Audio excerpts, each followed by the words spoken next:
Good afternoon, everyone. Good to see you here. Well, after 3 years that we were not able to meet in the Statistical Commission. So we are very excited about this meeting. So I'm Frederic Rodriguez. I'm the Senior Regional Manager for the Global Partnership. And on behalf of the UN Statistical Division and the Global Partnership, we welcome you to the event Advances in Strengthening Administrative Data for Official Statistics. As I mentioned, we're very excited because we started this process of the Administrative Data Collaborative 3 years ago when the pandemic was actually impacting several of our countries.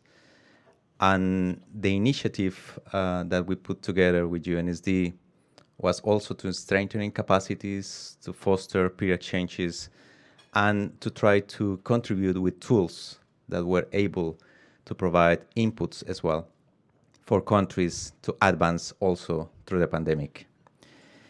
Right now, the collaborative is including more than 30 countries as the peer exchanges are happening, but also more than 25 agencies are joining the collaborative. We have current calls every month or 2 months with the different agencies. Some of the agencies and countries are present today to introduce a bit of what they are doing at the country level, but also at the regional level.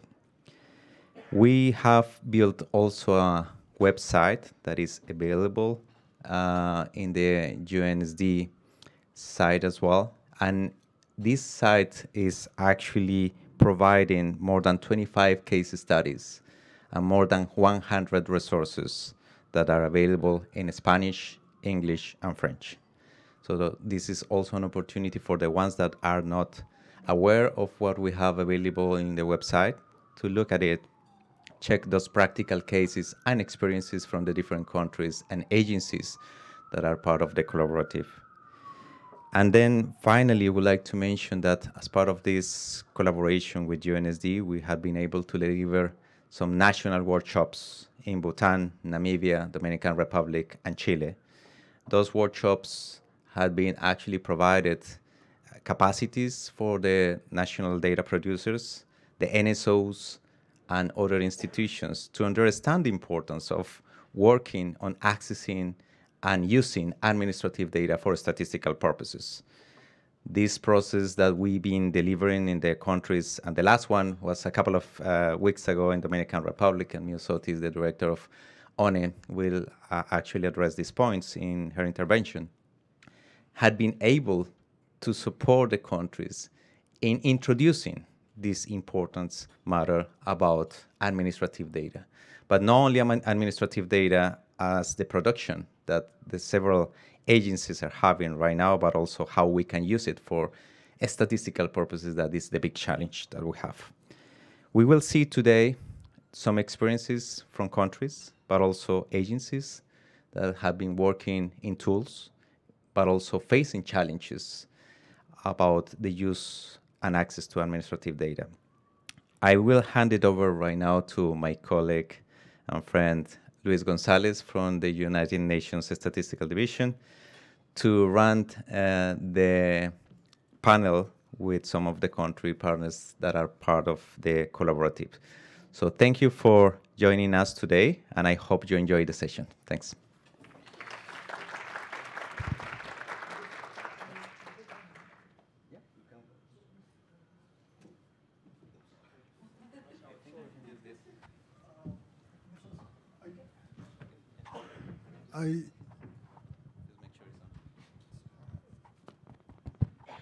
Yes. Can I just invite our panel, please, to come and to the front. We are very happy to have with us the chief statistician from Statistics Norway, Mr. Geir Axelsen, the deputy director of the National Institute of Statistics in Uruguay, Federico Seguí, Ms. Misotes Rivas, the chief statistician in Dominican Republic, and Mr. Hov Sangai, the chief statistician of Bhutan. So thank you again for this opportunity. I'm filling in for my friend and colleague Viveke Nielsen, who is really one of the leading forces behind the collaborative. And so I'm very happy to just have this opportunity to sit together with you and have a conversation about the experiences that we have been gaining over the last couple of years in the collaborative. And let me start with Ms. Rivas. You've been part of these efforts of the collaborative over the last year, and one aspect that is important for us is building this community of practice and this platform for communication across different institutions. So recently in Dominican Republic, you hosted a high-level workshop and seminar, giving the opportunity for stakeholders in the country to come together and discuss about the challenges and opportunities of using administrative records for the production of statistics. So I would like to ask you if you could share with us your experience about these opportunities to establish links with the holders of the administrative data, channels of communication and collaboration, and how you see going forward the activities of the collaborative in terms of providing these settings for communication. Thank you, and good afternoon to everyone. And thank you to the Statistical Division and also the Global Partnership to invite the Dominican Republic and National Statistics Office to share with you some of the experience that we are gaining with the project. I think that the first that what I'll share with you is when I've arrived to the National Statistics Office in the Dominican Republic in August 2020, we make a decision that it will be very important to align the production of official statistics to the national planification process. And it's mean that you need to move forward than surveys, census, to the administrative data. So that is important in order to have continuous information, continuous data to make the statistic part of the decision-making process to design and to develop a policy for statistics. So that's the reason why when the Statistical Division and the Global Partnership asked the Dominican Republic to be part of the project, for us, it was very important in order to try to get the efforts, because we, in November 2021, we launched our normative and methodology direction inside of the office in order to work with the national statistics system and in order to have a lot of strengthening the capacity and make a collaborative work and member of understanding. So in this February, at the beginning of the February, we have a workshop in the Dominican Republic. We have a mission because at the first time we have a high-level panel with include our Minister of Economy, Planning and Development to be part of us and talking with us. And it was like an event just to put it like in the agenda and to let us know to the national organization system in the Dominican Republic the importance that for us is to get the collaborative initiative with all institutions, like from education, civil registration, the Ministry of Health, and the central bank that is an important actor in the Dominican Republic, so other. And there was a one day, and then we have 4 days with a workshop with all around more than 40 representatives of different institutions in the Dominican Republic, when we were able to translate with it, to give them a common framework of what administrative data means, but also to try to identify what are our major challenge in order to move forward in the country. So as maybe some of you know, the Dominican Republic has the most oldest law of the Latin American countries. It's a law from 1959. So it's a big challenge in order to strengthening and to have more benefits from administrative data to move forward with the new law and the reform of our law is also important. And there was the step to move forward, how we make a collaborative of memorandum of understanding between between the institution and also what is one I think the main challenge is also how to live on. How we maintain all the euphoric that caused the workshop in order to maintain this engagement for all the institution and try to provide to them a kind of what I say, it's like a candy, that all the time we continue working together and we have benefits, because I think that one of the most important when we as a national statistics office working with other is also to let them know that we add a value to them, and that was very important, and I think that this important to move forward in the next steps. Thank you so much. I mean, already so many ideas to build on. We will have a question and answer at the end. But now let me move on to some of our additional panelists. Now, building on this idea that the effective work of the use of administrative systems is a two-way street. You need to also provide value to the data providers, and there has to be trust in the system. What a better way to build trust than to build something together? And I think we have learned a lot from the Scandinavian experience, in particular from Norway. You have a decades-long experience in using administrative data for statistics, integrating the work of multiple government entities for this one goal of creating data for informing policy. So could you share with us some of what you think are the key success factors that have allowed you to work so effectively in the use of administrative data in Norway? Thank you. And thank you also for inviting me to this panel. It's a pleasure to be here and talk about a favorite topic of mine. First of all, I think we have big trust when it comes to cooperating with other governmental agencies and authorities, because we have always been a driving force, a promoter of establishing new registers when relevant. For example, the Central Population Register was in the beginning established by Statistics Norway as a direct result after the population census back in 1960.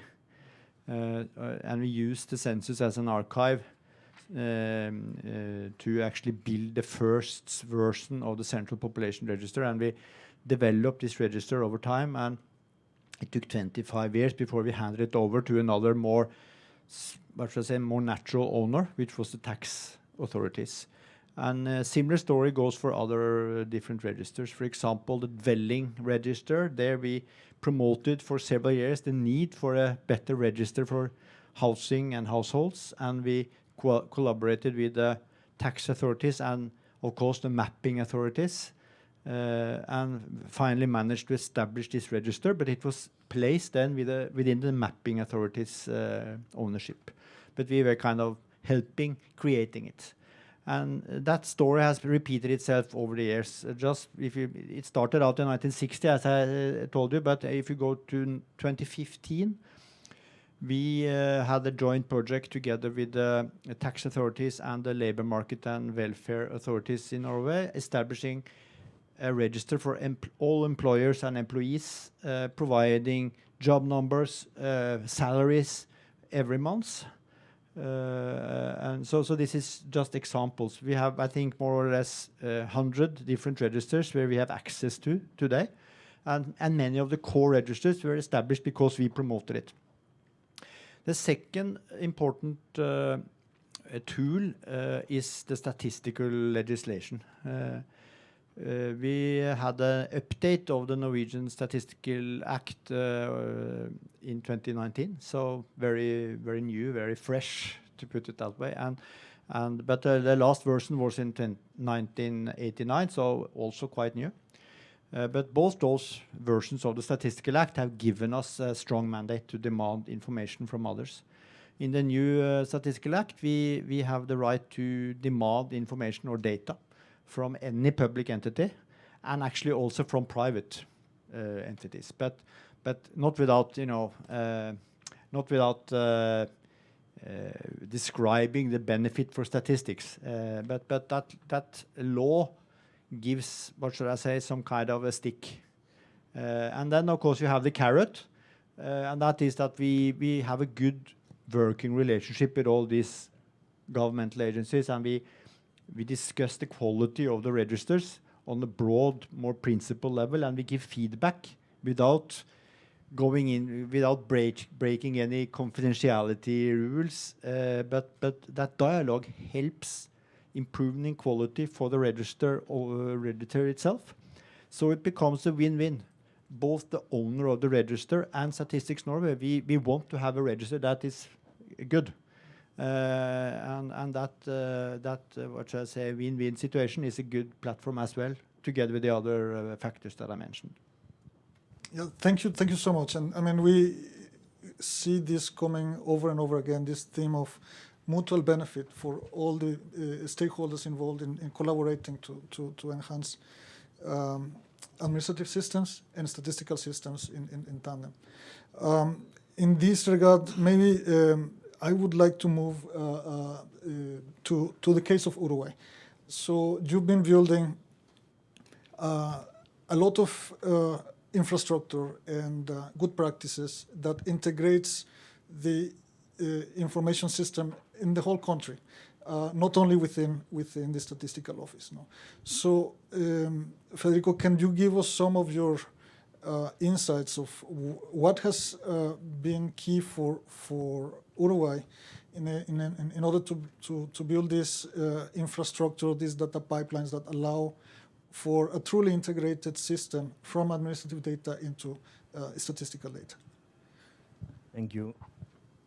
Thank you, Luis, and thank you for the invitation.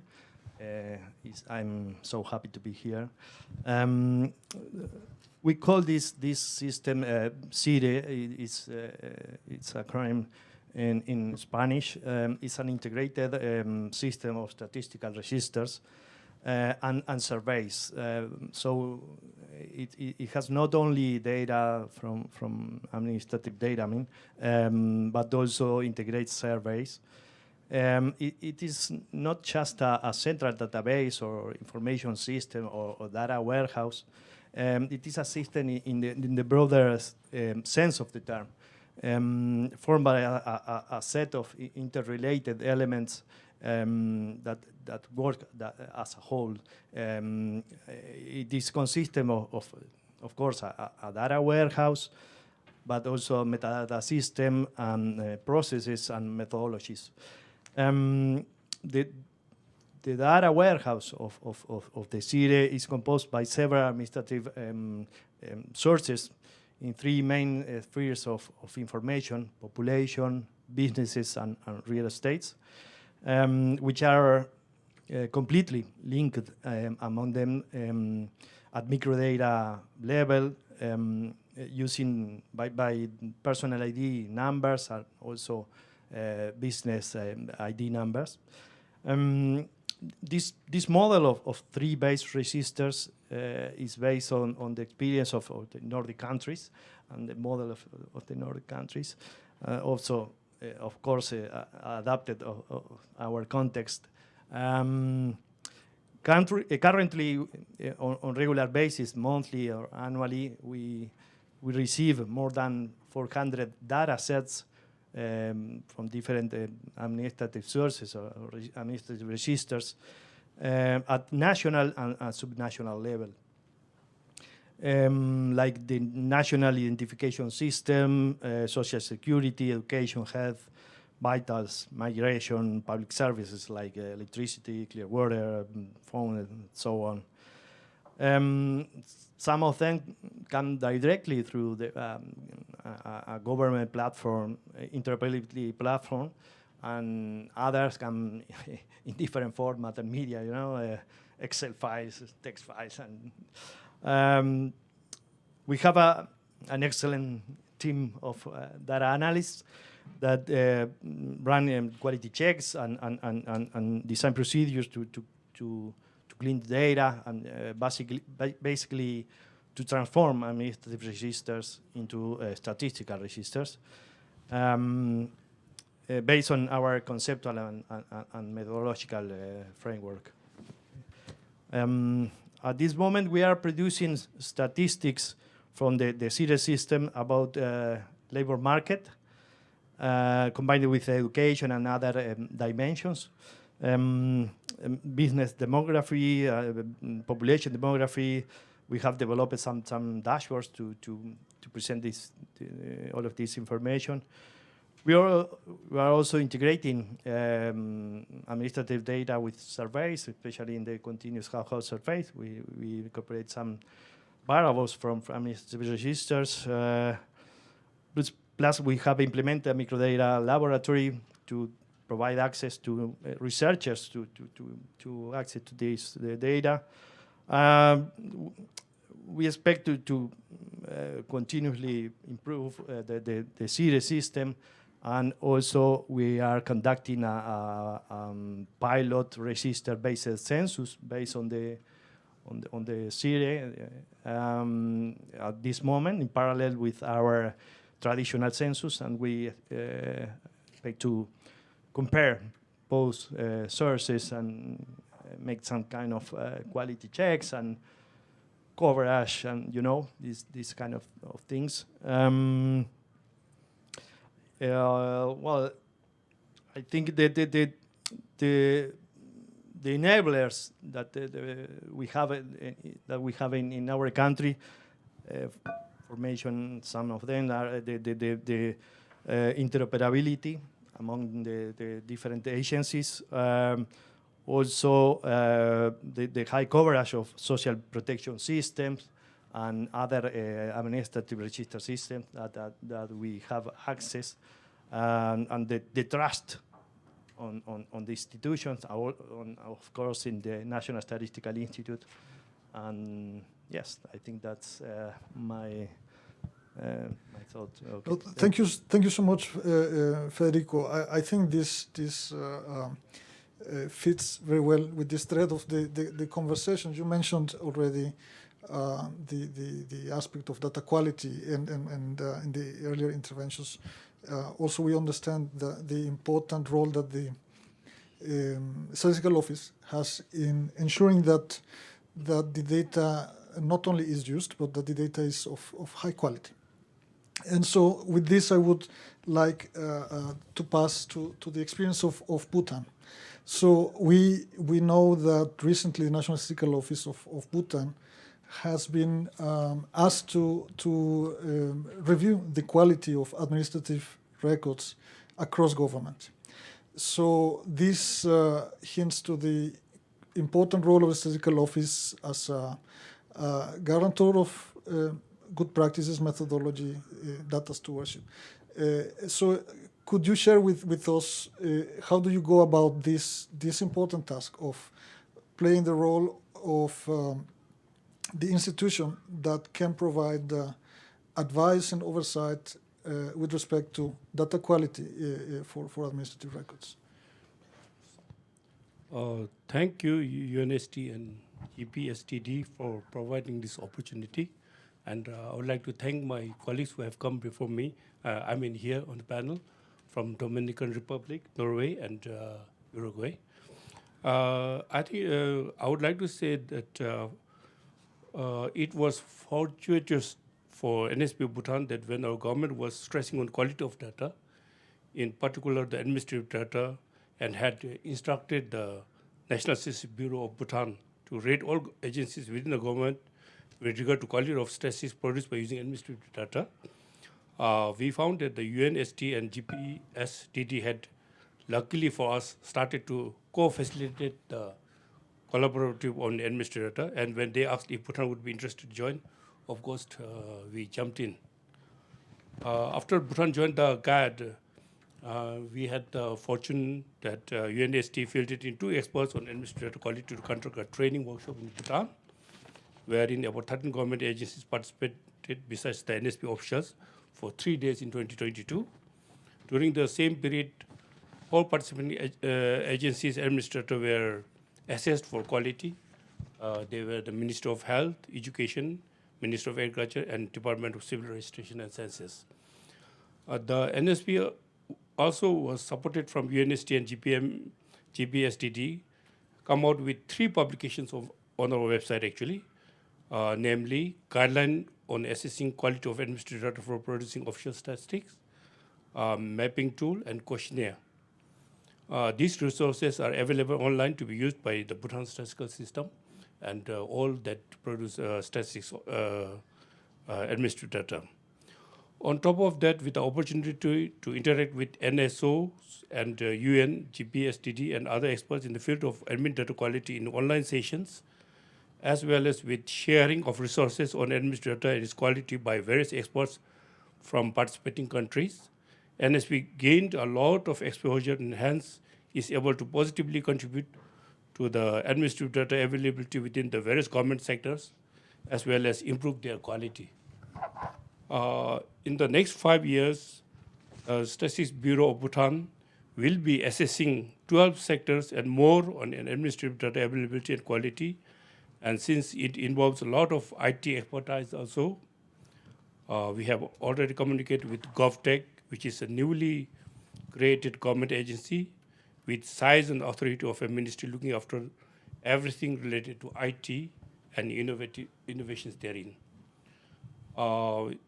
In CAD, I think the participating countries should be a mixture of what I call learning and absorbing countries, and also countries who are experts in the field and are willing to share, contribute to the betterment of less advanced countries like Bhutan in terms of administrative data and its quality. I am humbled and grateful to say that this is already happening in this forum also, as well.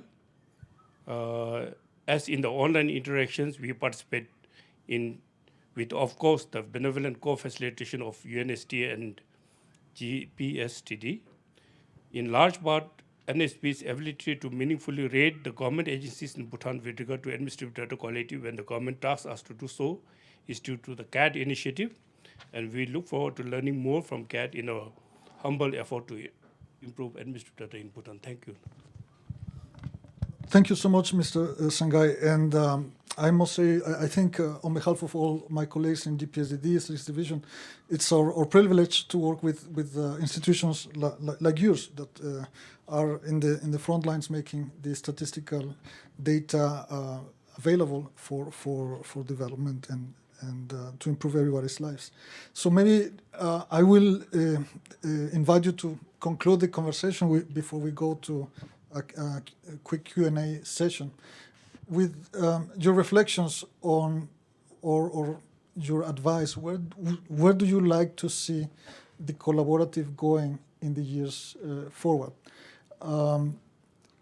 From Bhutan, we hear very clearly the challenge over the 5 next years, working with 12 sectors, IT, infrastructure. So what would you like to see happening in the collaborative, and how can we do better, maybe? So I'll start in the reverse order, starting with Bhutan. Do you have any reflections to share with us? So I think what the UNST and GPSTD has already started is very useful. I mean, the resources that are online, which we can refer to, and also the countries who are able to come out with guidelines and tools, and also questionnaire. But on top of that, I think administrative data is a lot to do with more IT sections and techniques.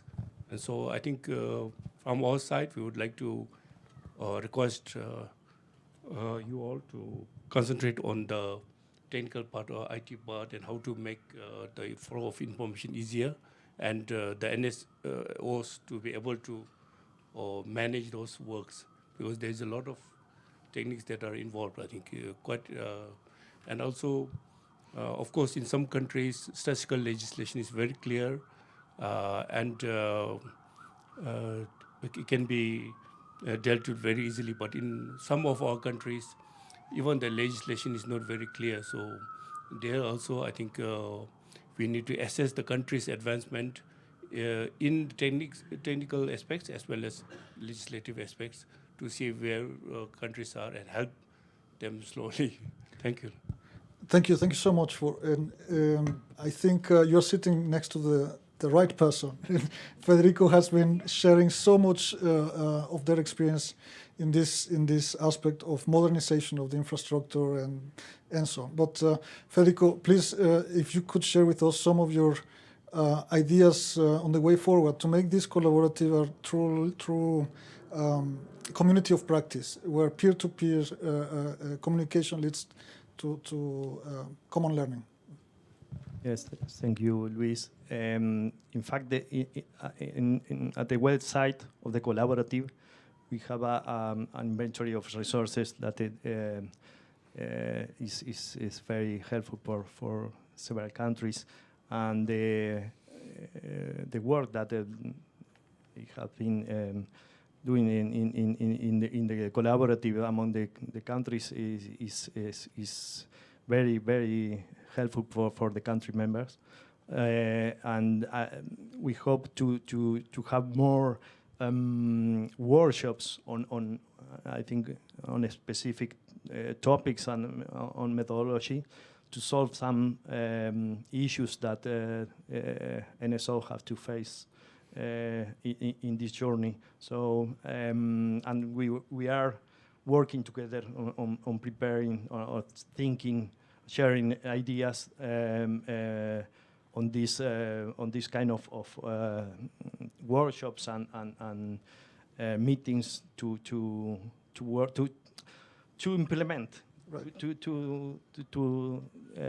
implement all of the plans that some countries have in this journey. Okay. Thank you, Federico. And I could not agree more in the sense of the focus on implementation in practice in the field. Maybe if I can come back to Norway, you don't have only decades long in the use of administrative data for statistics, but also in international collaboration, in international cooperation. And I'm sure you've seen many initiatives succeed and many initiatives fail.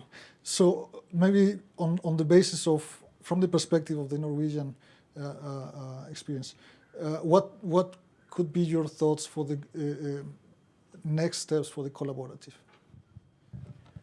Well, as you say, we have a long experience with international cooperation, and it's definitely of mutual benefit, and also have worked with Register for a long time, so it makes sense for us to be a part of this collaboration, of course. But I think the success factor or criteria is probably that the countries who consider to enter into a register-based statistical system, that they kind of answer that question. You know, what do we need? It's hard to someone sitting with 60-year experience and saying that you should do it exactly the way we have done it. Probably is not the right approach, but we can learn from each other's experience, failures and successes, and that inventory that you have started to create, that is probably the best answer. Then the different countries can pick from that inventory. So I think that makes sense. It's a good approach, and actually ask the countries themselves, what do you really want? That is probably Absolutely. No, this country ownership is what drives the success for this type of initiative. And let me conclude with Dominican Republic. What words of advice do you have for the next steps of the collaborative? Yes, and I think that going back to how to show that you add value to the other institution. I think that is important to create the business case. What is the business case that is going to help the National Statistics Office to demonstrate to the other that there is important to have quality data now? Because one of the issues that I'm confronting in the Dominican Republic is that, and now because you have all the technology, that you have the big data, that you have like another actors coming into the scene, trying to gain a spotlight. So it is very important that how do you maintain, how do you defend the quality of the data, and that is important, to create those business case. And the Dominican Republic is working a lot with Uruguay. We are learning a lot from Uruguay.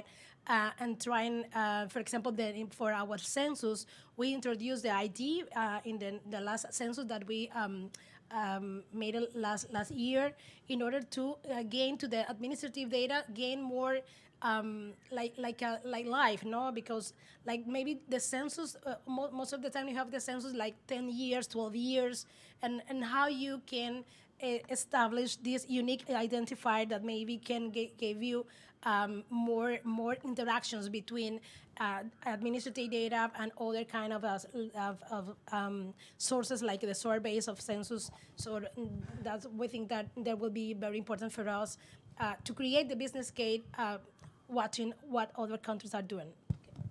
Thank you so much. I think this is the perfect way to end the idea of how do we create value for the whole statistical system and beyond, not only internally in our organizations.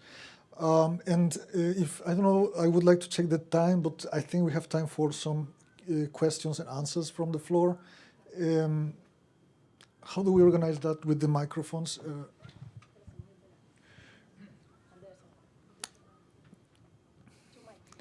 Yeah. I see Davis there, over here too. Maybe, okay. Okay. So good afternoon, and many thanks for this useful panel discussion. My name is Monica Pratesi. I'm here for the Italian National Statistical Institute. And I'm happy to see that in many other countries we are doing the integrated system of registers. But I would like to know if you have any systematic way of approaching quality of administrative data, because as the code of practice in Europe is saying, we must accompany any measure we have with a measure of uncertainty associated with. Thank you. So if I can suggest to collect a couple of questions and then come back to the panel, right? Yeah. Thanks, everyone. That was a great panel. My name is Davis Adiano. I'm the Senior Director of Programs at the Global Partnership for Sustainable Development Data. My question goes to Federico, and you've mentioned that you've learned a lot from the Nordic countries. How easy was it, to learn and contextualize within Uruguay? And then secondly, I know it's taken many decades for Norway, for example, to come up with that system. There's an element of cost. Now, comparing your own experience, Federico, in terms of cost of adoption and contextualizing, how easy or difficult was it? Thank you. I have two more quick questions from this group. Very enthusiastic. Yeah. It's the keeners right in the middle. My name is Grant Cameron. I'm a director of STSN Trends. Picking up a little bit on the last question, one of the big challenges of establishing these types of relationships between the statistical office and the register holder is to sort of get that collaboration and mutual trust going. And how difficult was that to do at the beginning? So a lot of the sort of starting the process of having those relationships sometimes takes some feeling out. And I guess in the case of Norway, if there are new relationships that you're entering into, like you mentioned one that's only a couple of years old, anything that you could tell the community as pro tips on what you learned that went well and less well when establishing those relationships from the beginning? Thanks. Okay, so we're stretching your patience. Hi, Sheila Badi from Open Data Watch. Thanks for the opportunity. I wanted to ask on the use of the administrative data side. most of the sectors that are sort of what I call powerful sectors, where there are powerful ministries like health and education and so on, will probably get the first right of getting to access to this data and using it.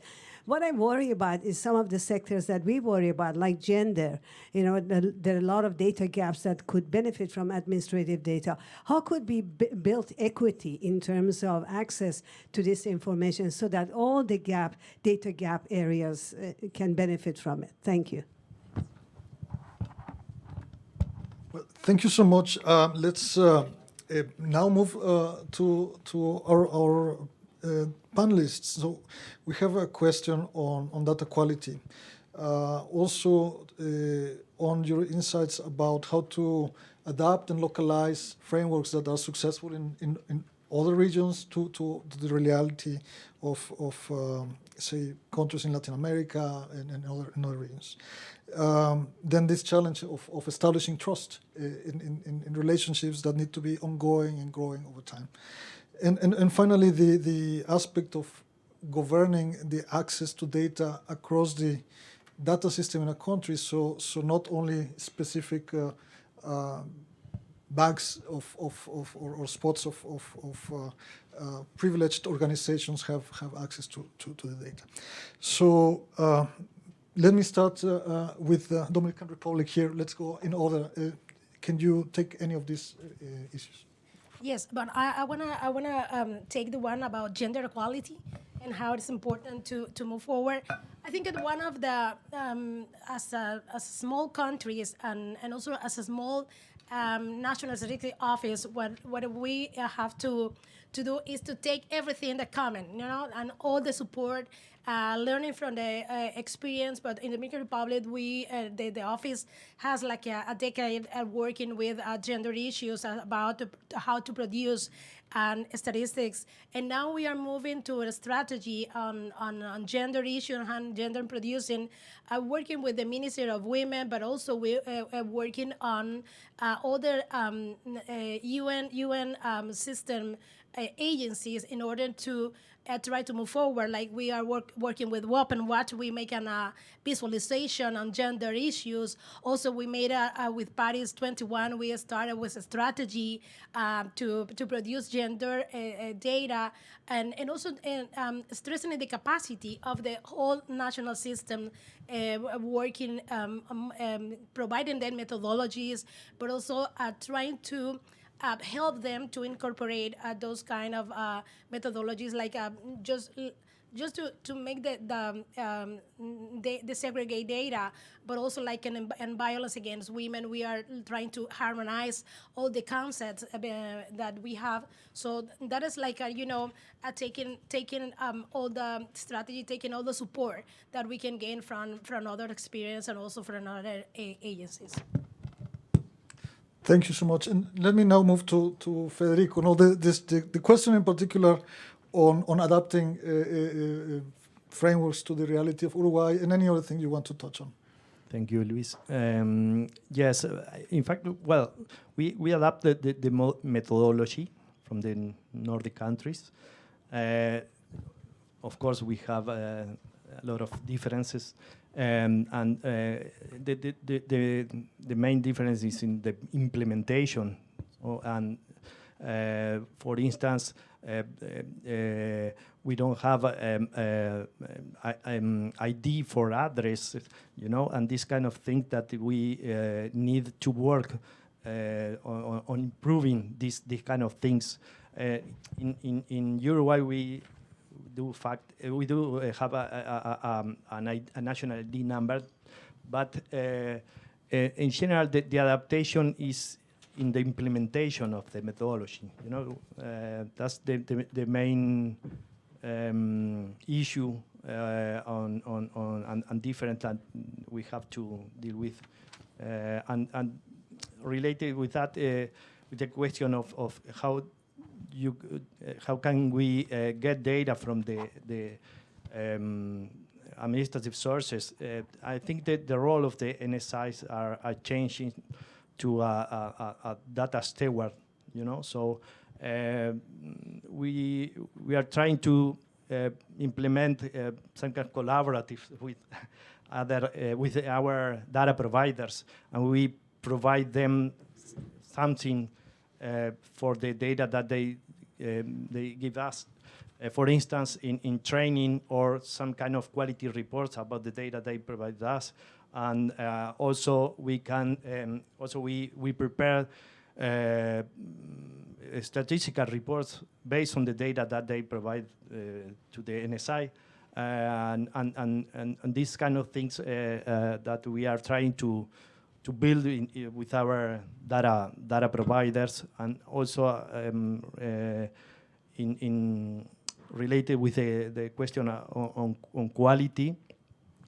We use some tools, quality tools, especially the ECFRA. It's a quality assessment tool, especially designed for administrative registers.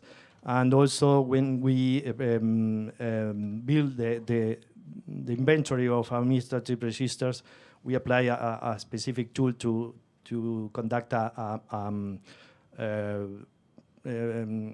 first quality assessment of the available administrative registers, and after that we conduct an in-depth evaluation of the quality based on this tool that I mentioned. Thank you so much, Federico. Mr. Sangai, any final thoughts that you might have on these questions of establishing trust, adapting, localizing frameworks that are proven successful in other countries? Now, how do you make them successful in your own country? And now, in the face of the data quality challenge that you are tackling. In terms of quality, I think, like I said, at least we have the quality assessment guideline published online, and also the mapping tools and questionnaire. So basically, we use these resources in assessing the administrative data of the agencies. So basically, we look at the sources, who is producing what, metadata, timeliness, relevance, reliability, access, and etc. So on the quality. So I think elements of quality, our statistical system, other agencies are also able to access what we have published in our website. So that's it. Thank you. Thank you so much. And Mr. Axelsen, maybe the last reflections from your end. Yes, first about quality. When we receive administrative data, we transform those into statistical registers. And when they are transformed into statistical registers, they have to follow the same quality criteria like any other data source, of course. And when we produce a statistic, we follow the same quality, requirements as any statistic. But of course, it's easier for us if the data source itself can do as much of the quality work as possible. So we can just get the data and start producing statistics with very little work. And therefore, we spend a lot of time with the register owners to actually improve quality on their end. And they have figured out that that's actually a good idea for them as well, because for their purpose in society, they also need a high-quality register. So we have 30 different agreements with the different owners. We go through these agreements every year, and we produce a quality report where we give feedback in more broader feedback, systemic kind of feedback, and we follow up afterwards. So that is one way of improving quality. Let me also mention when it comes to cost, it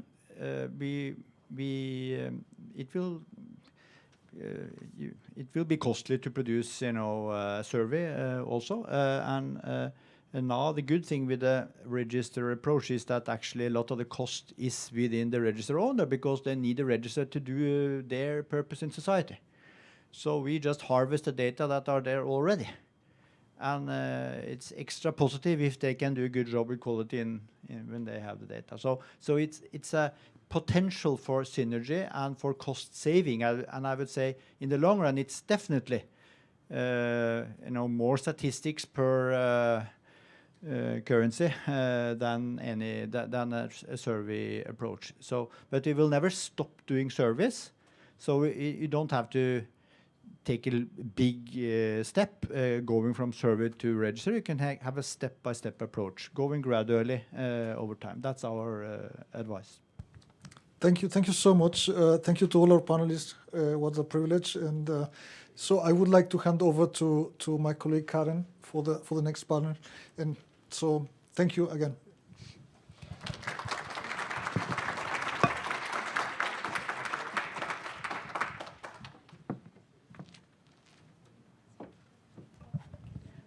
All right, may I please request my second panelists to join me?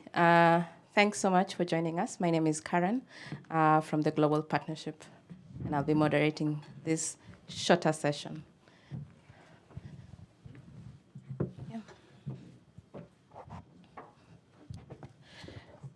Great. As Freddie mentioned at the beginning, the collaborative is a mix of countries and international organizations. So we have this second panel just reflecting on what they've had in the first panel, and also how the collaborative has been helpful in mobilizing collaboration across agencies. So with me, I have Marianne Neves from UNDP, Leandre Wanji from UNECA, Attila Karaman from CESRIC, and Papasek from UN Women. So I'll have 2 questions for you, and we'll just take rounds. And maybe we can start with you, Mariana. You've heard from the experiences of the countries that were in the first panel.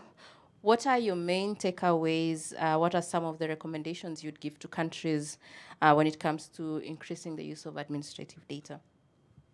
Thank you so much.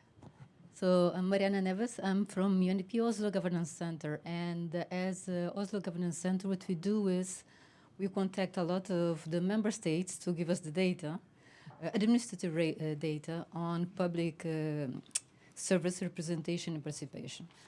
This particular indicator requires a lot of coordination and collaboration between the several national entities, so which was one of the points that was reinforced. What we saw for this last, my phone is somehow, I don't know. What we saw so far, we have requested the member states data twice, 2021 to 2022, is that this request ended up fostering and encouraging this very active role of the NSOs with the national counterparts. And I think that was already very well mentioned by all of the panelists. The second part that I think was very valuable that everyone said was the quality assurance, the 2 very important steps on quality assurance. One, the one made by the NSO, they are the very best place to do this. When there's the NSO or when there's the national statistical system that includes other actors, that is. And the second is from the primary, the last point made by my neighbors in Oslo, is to invest on the primary data producer. So the better they can do it, the better the data that we received. And we see also you have a great increase on data ownership. And we have now with the call for data, what they see, we have the 2021, 2022, several countries, including countries from developed states, coming back and say, look, can we give you more data on the past submission? So we only gave you gender. Can I now give you youth because we were able also to produce youth? Or can I now also give you disability? So it has been a very, I'm very passionate about this, but I will not cry. So it has been a very interesting and very engaging and passionate experience. But I leave to the 3 gentlemen now. Great. Thank you so much for that, Mariana. I think, Leandra, I'll just come to you next and reflecting on the work that UNECA is supporting other African countries. What are some of your key takeaways from the first panel, of course? Okay, sorry. Thank you, Karen. Thank you for this invitation to be a member of this panel. What we can say here, first of all, is that the NSO, we can see that NSO plays an important role here. And in this area for using new data sources or existing one that was not exploited enough, you see that NSO can really be critical in this process. And this also linked to this work of let us say, data stewardship to facilitate data access, data sharing, data use in the national statistical system. So that's the first takeaway. NSO should play an important role in this process. The second one is that it's a long process. You can see with the Norway case that it's a long process. But NSO should know that they should go step by step in this process of increased using of administrative data. The other one we learned also from the presentation was the usefulness of resources we have in the collaborative for administrative data that can help countries to, for instance, access the data sources, make the inventory, and so on and so forth. The other one is related now to stakeholder engagement. So each stakeholder should know, understand the value added. You should have to reach a win-win situation. Otherwise, it's going to be difficult to involve other stakeholders. We have seen, for instance, in our case in Africa, that when the stakeholders or holder of administrative data don't understand the importance, the role, the value added of the project, they are not, they don't will to be part of this. So here NSO should work in this area and also increase trust in what they do. And here comes the statisticalization and other legal framework, which is also important in this process. Let me stop here. Thank you. Thank you, Leandro. I think you touched on building trust and also the business case or the value, which came up from the experience of Dominican Republic. Attila, I know reflecting on CESTRIC and of course the countries that are within the CESTRIC sort of group, what are some of the reflections, and especially, most of the countries that are under that CESTRIC group are, of course, least developed. What are some of the key takeaways for you? Thank you, Karen, for this opportunity. When we actually introduce our center, actually, we say that we are a subsidiary organ of the Organization of Islamic Cooperation, and we then go on to say that we are the second largest international and intergovernmental organization after United Nations, which means that we are also intrinsic with respect to the different socioeconomic development levels of our member countries. I mean, we have the 7 non-OECD high-level economies in the Gulf and also in APEC region. And also we have the 21 LDCs, which really gives you some kind of high variation with respect to the capacity in producing statistics. And given the current situation of the new ways that we right now see, I mean, the generative AI and also its applications, I say that transformation into the usage of actually administrative data is inevitable. I think the global partnership may have some kind of actually a good actually selling point in accessing such kind of actually private sector companies working in the AI. You definitely need to actually increase the statistical capacity so that they are actually large language models will be also functional in the official statistics sector. And coming to our actually organization, our statistical commission has adopted its actually strategic vision in 2020, which also has a strategic objective to increase the usage of administrative data. And in that respect, we collaborate with UNSC, UNEC, and also colleagues like you. And also we have recently become the member of the Collaborative on Administrative Data, which actually we share our experiences and also we also receive the experiences. And in that regard, the experiences of the member countries or the panelist countries are very much useful in our case. And we have seen from the videos that it took Finland to come to that level, which is something, I mean, that we definitely need to be taking care of. Thank you so much. Thank you so much, Attila. Papa, I'll come to you next. Just reflecting on your key takeaways, and also UN Women has been a very good collaborator of the collaborative. So what are some of your key takeaways? Yeah, no, thanks very much, and pleasure joining you all. I think so. Essentially, I mean, this is the benefit of coming last. So what you want to say has already been said. So particularly in terms of issues of collaboration, trust, fostering, sharing, etc. So I won't dwell on that a lot. On the quality aspect, I just want to put something forward. We work in the gender space. I work in the gender space, and to me, again, there is no quality if you don't have gender. Right? So, it's just not quality if you don't have gender. So it should be part and parcel and integral to quality assurance frameworks. And I think that goes to the point that Shaida was getting at, perhaps. But let me also, maybe just focus on the use of administrative data a little bit. Because at the end of the day, administrative data, its primary purpose is for the delivery of services and etc. It was not primarily statistics.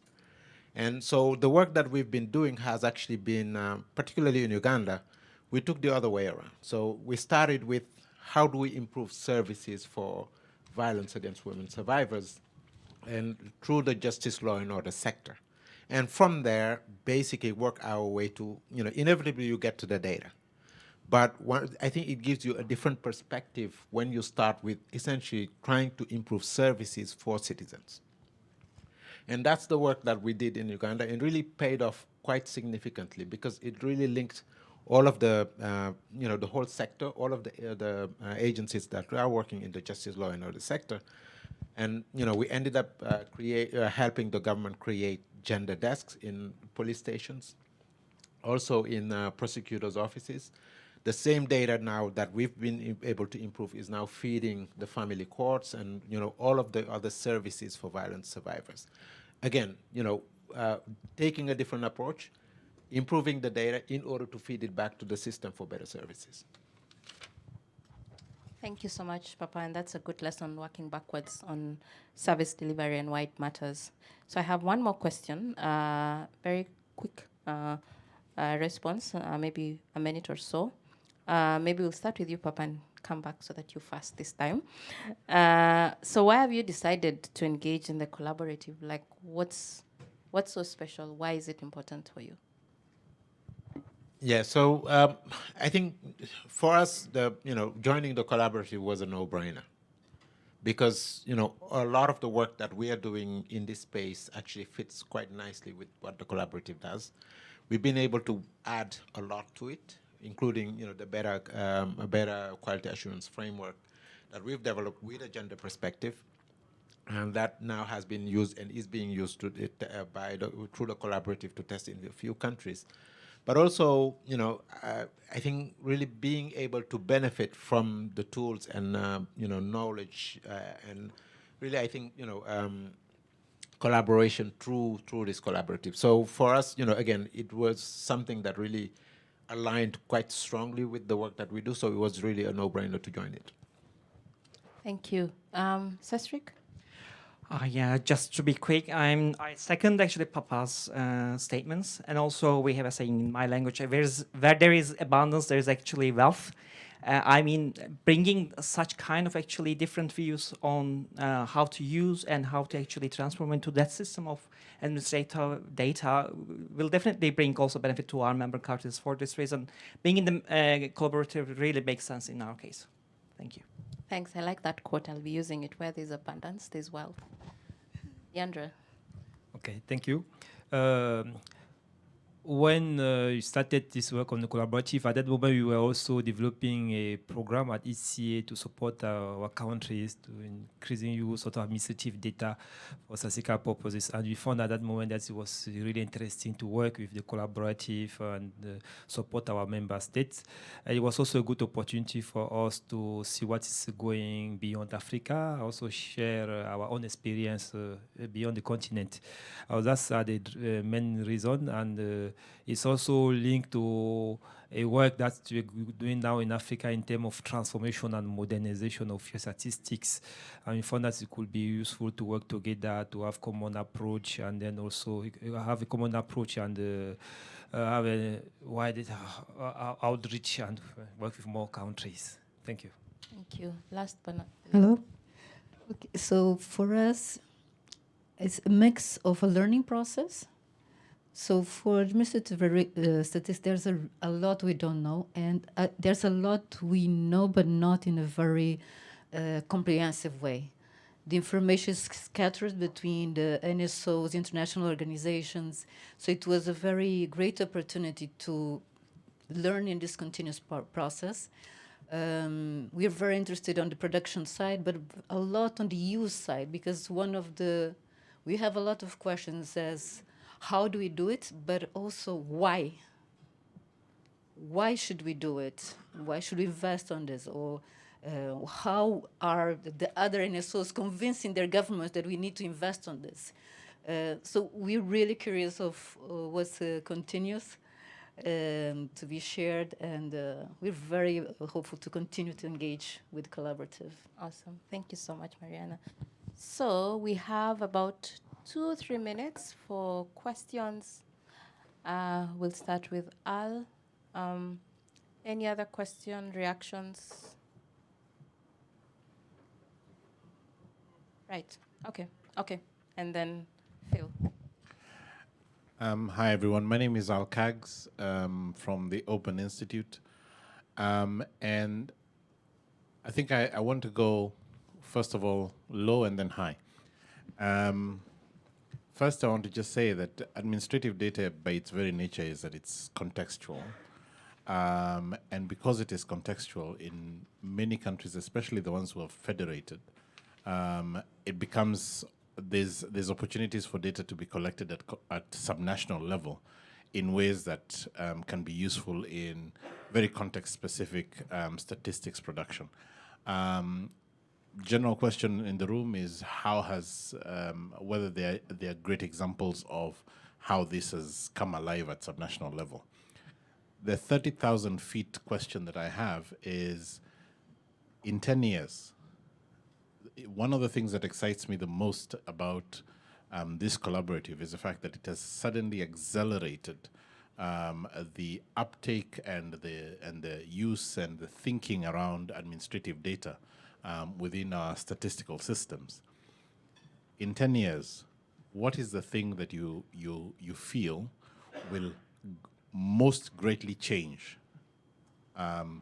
Is it, for example, that we will no longer be having censuses because of the fact that there'll be a continuous production of administrative data to the extent that then census will be unnecessary? What is the big thing that will change, considering that fact that we have AI and we have all of these other great movements that are happening? Go for it, Phil. Oh, thank you, panel. Philip Cockrell from the UK FCDO. I'm just wondering, there's been a lot of work that's done to incorporate inclusive data, for example, including the Washington Group questions on disability into surveys, into censuses and such like.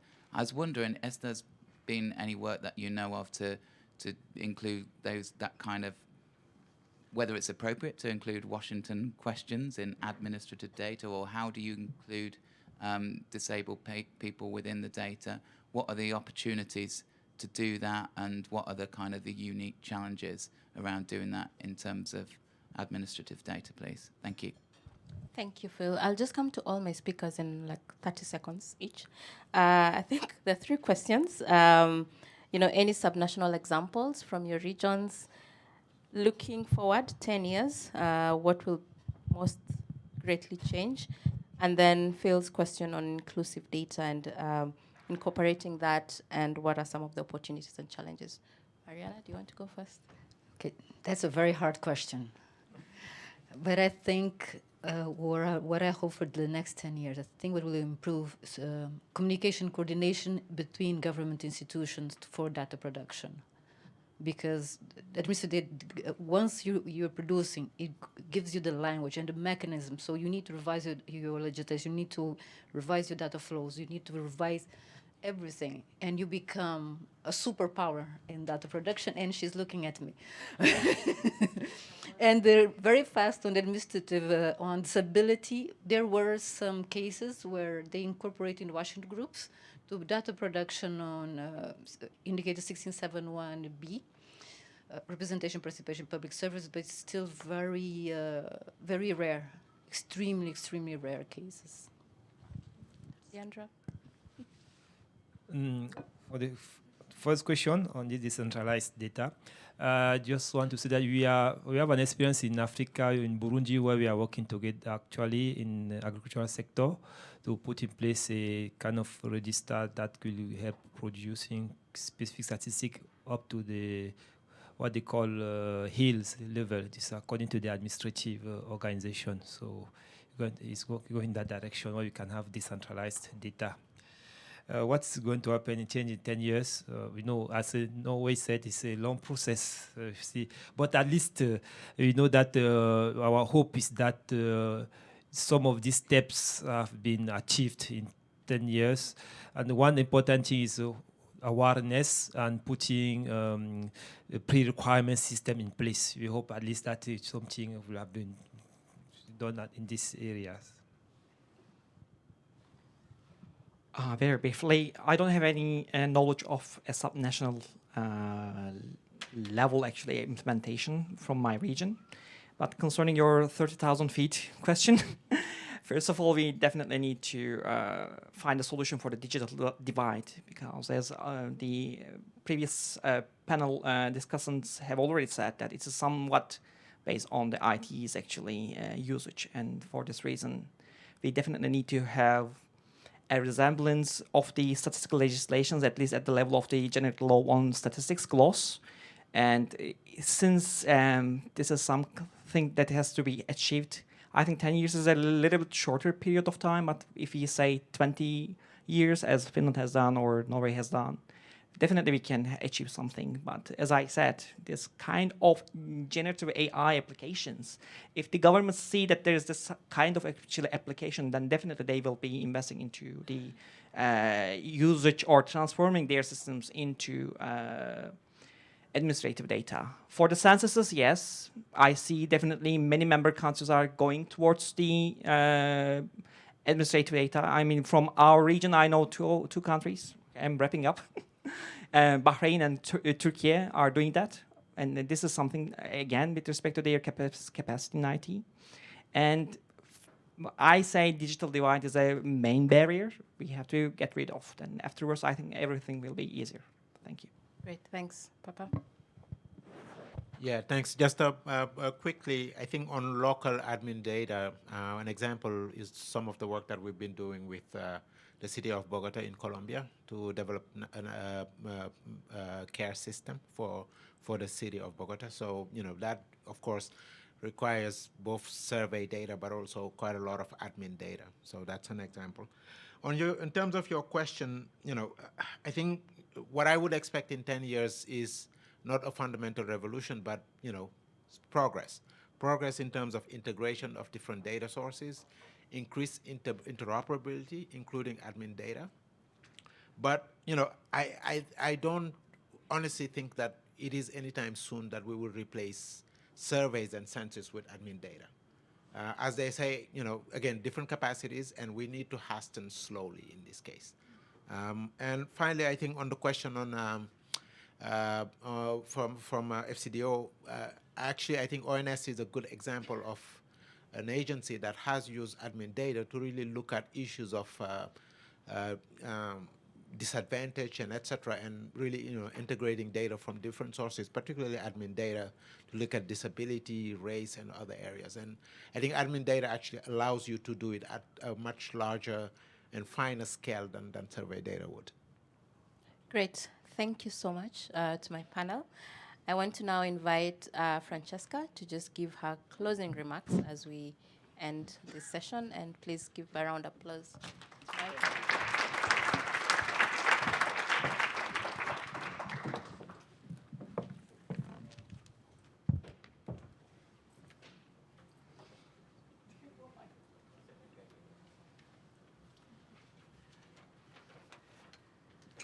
Okay, what an incredible discussion, very inspiring. I was thinking while I was listening to the first panel, when we started talking about using administrative data to fill the gaps for the MDGs, that was more than 20 years ago. and how much progress we've made. It's so inspiring and so beautiful to hear that the level of collaboration, how much improvement there's been. And I was reflecting, why? What has changed? And I think the most important thing that's changed is the role of the NSO, the National Statistical Office, that plays a much stronger role, and as Federico was saying, you know, becoming the data steward. And we were just talking about data stewardship this morning.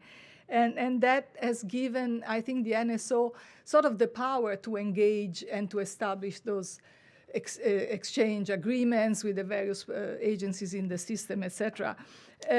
And I think it's also important to reflect on the issue of the legal framework that I think was raised by our colleagues from Norway. So a lot has evolved, you know, the recognition that the NSO can play that bigger role, the recognition that the institutions have to adapt and the legal framework has to adapt and to evolve. So a lot of that is very, very positive and very inspiring.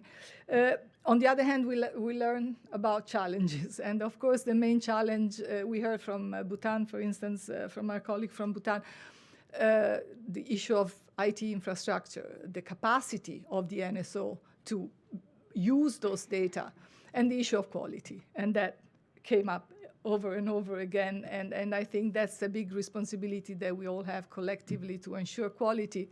And I was joking with my colleague, Matthias Reister, who's responsible for the expert group on the quality assurance framework, the national quality assurance framework. I think it's a big job for that group to really make sure that, you know, we can include and integrate that into the quality assurance framework. One last reflection I would like to make, and that is the issue of data integration. I think that administrative data and the use of administrative data is terribly important, and if I could answer the question of what we see 10 years from now, I think we'll see a very extensive use of administrative data, but I think we also want to see data integration. Integration with household survey data, for instance, and especially perhaps with household survey data, to leave no one behind, because there is a lot that we can capture through household surveys that we might not be able to capture necessarily with administrative data alone. And lastly, I would like to say that the collaborative is a wonderful example of working together. And I'm not just talking about ourselves and GPSDD. I think the key partners are the countries themselves that have been able to share their amazing experience and sort of share and sort of become the training experts, right? And in sharing those more advanced experiences with those who are still sort of trying to make progress. And also our wonderful partners who've been with us, UN Women, CESRIC, UNDP, UNECA, they've all collaborated with us. They've offered a lot of support to countries. And of course, you know, there is a lot of support that's still needed. And there's also a need for resources to meet those challenges, to address those challenges that were mentioned today. I think a lot of countries still need support. Issue of data interoperability, there is a need for skills, for tools, for IT infrastructure. So there's still a need for resources, of course, additional resources to conduct all those activities and strengthen the whole system, NSOs and all the various agencies in the system. So I'll stop here. We're already behind time, but thank you so much, all of you. And we look forward to hearing from additional countries who want to join the collaborative. I hope that number, about 30 we have now, will increase. And we really look forward to working with you over the next few years. Thank you.